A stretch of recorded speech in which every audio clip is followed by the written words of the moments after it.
اور آگے بڑھو، تراہم رکعن سجدن یبتغون فضلا من اللہ ورضوانا، تم نبی کے صحابہ کو جب بھی دیکھو گے یا تو تمہیں رکوع کی حالت میں نظر آئیں گے یا تمہیں سجدے کی حالت میں نظر آئیں گے۔ اتنے بڑے نمازی ہیں، اتنے بڑے پرہیزگار ہیں کہ یا تو تمہیں رکوع کی حالت میں نظر آئیں گے یا تمہیں سجدے کی حالت میں نظر آئیں گے۔ او لوگو، آج ذرا اپنے دل پر ہاتھ رکھ کے بتاؤ،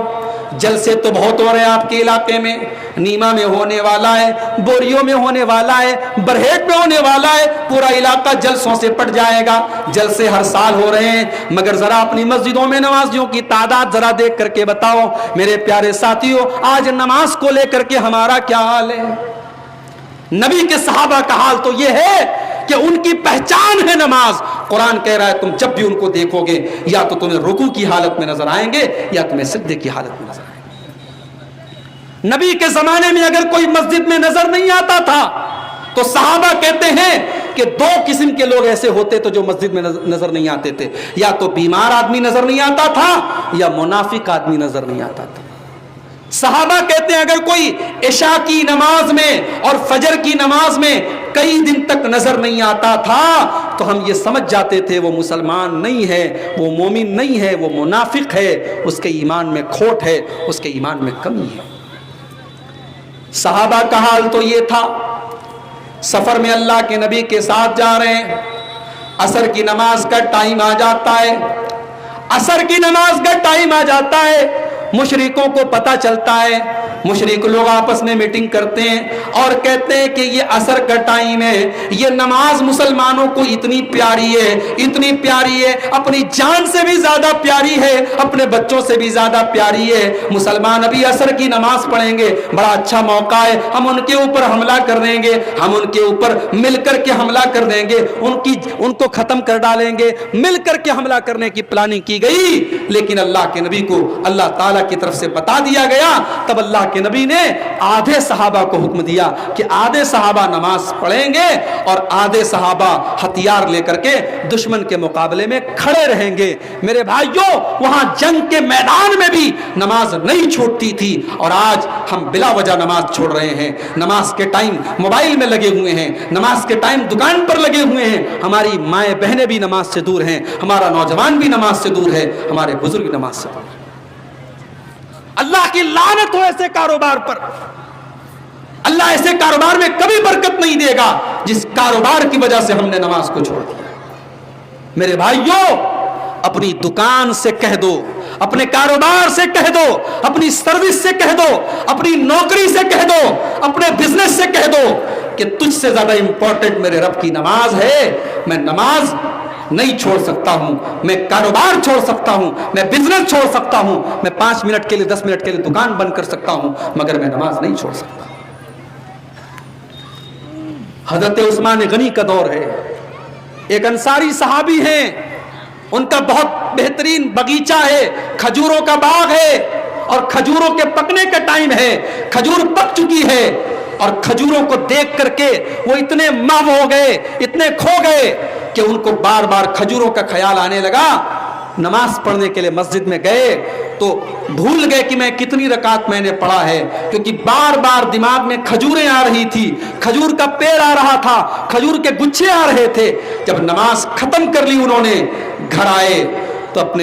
اپنے بارے میں سوچا اور کہنے لگے لقد اصابتنی فی مالی فتنہ، میرا مال میرے لیے فتنہ بنتا چلا جا رہا ہے، میرا کھجوروں کا یہ باغ میرے لیے فتنہ بنتا چلا جا رہا ہے، اس کھجوروں کے باغ کی وجہ سے آج میں اپنی نماز کی رکعتیں بھول گیا، آج میں یہ بھول گیا کہ میں نے کتنی رکعتیں نماز پڑھی تھی۔ وہ صحابی حضرت عثمان غنی کے پاس آتے ہیں اور کہتے ہیں اے عثمان، آج اپنی کھجوروں کے باغ کی وجہ سے میری نماز کی تعداد میں کمی آ گئی، میری نماز میں جتنی توجہ میری ہونی چاہیے اتنی توجہ میں نہیں کر سکا۔ اے عثمان غنی، میں آپ کو گواہ بنا کر کے کہتا ہوں، میں اپنا یہ باغ اللہ کی راہ میں صدقہ کر رہا ہوں۔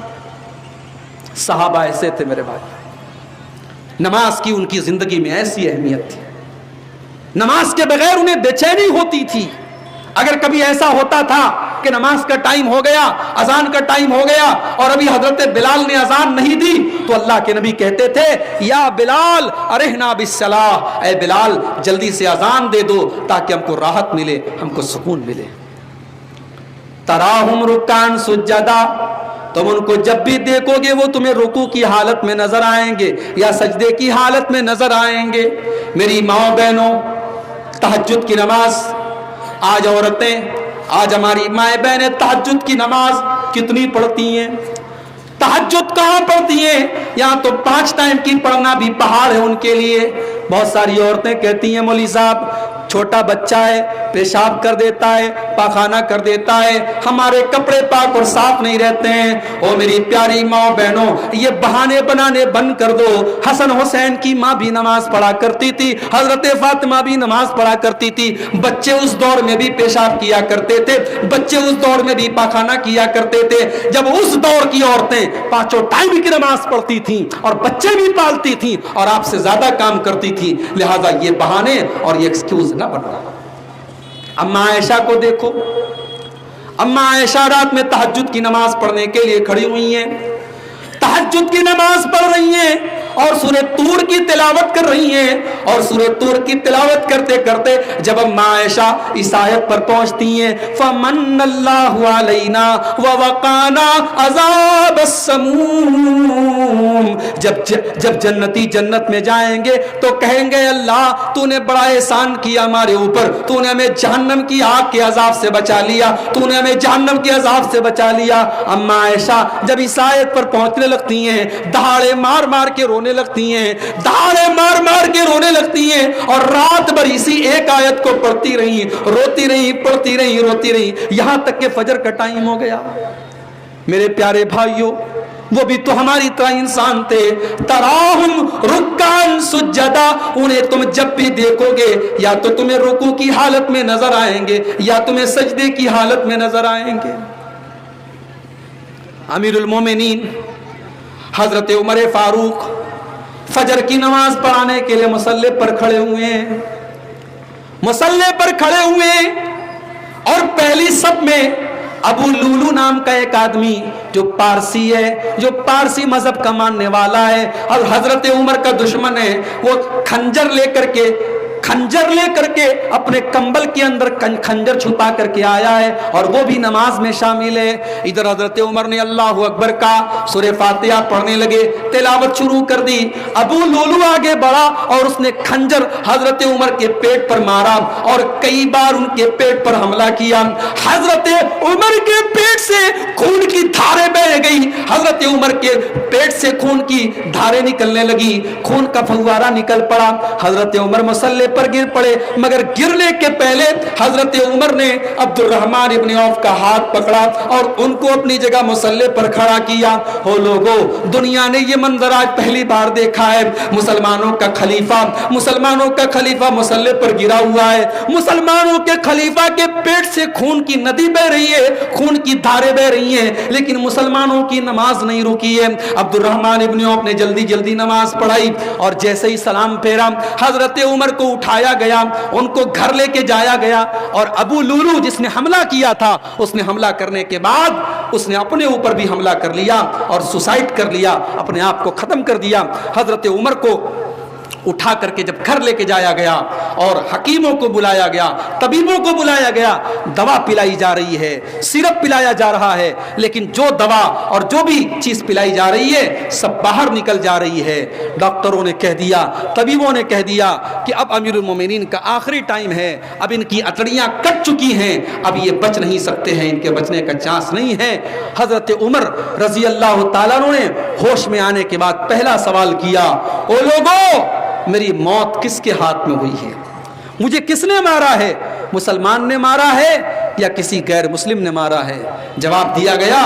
ابو لولو نام کے پارسی غلام نے مارا ہے. حضرت عمر نے کہا, اللہ تیرا شکر ہے, تو نے عمر کی موت کسی مسلمان کے ہاتھ نہیں لکھی تھی. حضرت عمر رضی اللہ تعالیٰ عنہ اپنے بستر پر لیٹے ہوئے, چہرے پر گھبراہٹ ہے, آخری ٹائم ہے اور چہرے پر گھبراہٹ ہے. ایک نوجوان آتا ہے اور کہتا ہے کہ اے عمر, آپ کے چہرے پر گھبراہٹ کیوں ہے؟ آپ اتنے پریشان کیوں ہیں؟ آپ تو اللہ کے نبی کے صحابی ہیں، آپ تو بہت پہلے اسلام لائے تھے، آپ نے تو نبی کا ساتھ دیا تھا، اور نبی کے جانے کے بعد جب ابوبکر صدیق کا دور آیا تو آپ نے ان کے دور میں بھی اسلام کی خدمت کی تھی۔ پھر اے عمر، جب آپ کو خلیفہ بنایا گیا، جب آپ امیر المومنین بن گئے تو آپ نے بڑے اچھے طریقے سے حکومت کی، عدل و انصاف کے ساتھ آپ نے حکومت کی۔ اے عمر، آپ کو رونے کی اور آپ کو گھبرانے کی کیا ضرورت ہے؟ او لوگو، اب حضرت عمر کا جواب سنو۔ حضرت عمر نے کہا، اے نوجوان، اے میرے بھتیجے، تو مجھے دلاسا دے رہا ہے، تو مجھے تسلی دے رہا ہے۔ اے میرے بھتیجے، میں تو یہ چاہتا ہوں، وَدِدْتُ كَفَافًا لَا عَلَيَّ وَلَا لِي، میں تو یہ چاہتا ہوں کل قیامت کے دن جب میرا حساب کیا جائے تو میرا معاملہ برابر برابر کر دیا جائے، میری نیکیاں اور میرے گناہ برابر کر دیے جائیں، میرا معاملہ برابر پر بھی اگر چھوٹ جائے تو میں اس پر بھی تیار ہوں۔ میں یہ نہیں چاہتا کہ میری نیکیاں زیادہ ہو جائیں، میری نیکیاں اور میرے گناہ اگر برابر بھی ہو جائیں، عمر اس کے لیے بھی تیار ہے۔ اس کے بعد جب وہ نوجوان جانے لگا، حضرت عمر نے دیکھا اس کا کپڑا، اس کا ازار ٹخنے کے نیچے لٹک رہا ہے۔ حضرت عمر نے بلایا اس کو۔ آج اگر مولوی صاحب داڑھی پہ تقریر کر دیں،